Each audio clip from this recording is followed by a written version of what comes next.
बैल म्हणजे माझा जीव का प्राण आहे.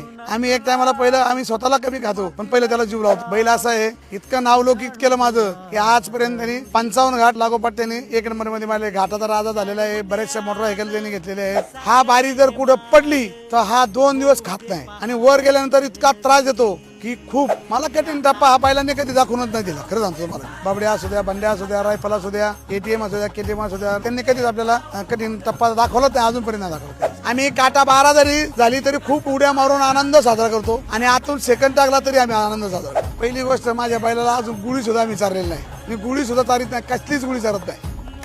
कुठलंच माझ्या बैलाला कुठलंच मी व्यसन नाही करणार पण नाही. आयुष्यात करणार नाही. तेवढं पाप नाही करणार. नंदीला चांगल्या मोकळ्या मनाने पळवायचा. कुठली व्यसन, कुठली इंजेक्शन, कुठलं काय मारून बैल पळवणं हे फार घातक आहे. आपल्या आनंद उत्सव साजरी त्याला त्रास द्यायचा. सगळ्यात सांगतो तुम्हाला तुम्हाला फालतू नादापेक्षा गाडा क्षेत्रामध्ये कधीही एक उजवा आहे. पण मुलांनी अभ्यास करून, शाळा करून, कॉलेज करून, सगळं करून हा गाडा क्षेत्र करा. तुमच्या कुळीमध्ये घाट गाजवणारा बैलच कोणाकडे नाहीये. तो माझ्याकडे आलेला आहे. मी त्याला देव म्हणून समजतो. मी त्याच्या नंदी म्हणून त्याची पूजा करतो. आणि बसला तरी तो उजवा पाय पुढे करूनच बसतो. त्याचं वैशिष्ट्य असं आहे